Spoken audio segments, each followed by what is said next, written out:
boat. Saw flames. The plane is on fire. The plane is on fire.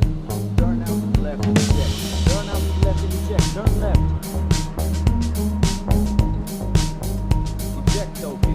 Eject. The plane is on fire. It's on fire. Toby, eject at once.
Discussion between himself and his Polish counterpart at a meeting in Sweden, and that they agree on the matter. Polish President Poland's defense ministry said in a statement that Poland is ready to hand over our Mig-29 fighter jets to Ukraine. It should be noted that Ukraine stated the need for about 180 fighters. U.S. President Joe Biden refused the supply, stating that the F-16s should remain in the U.S. French President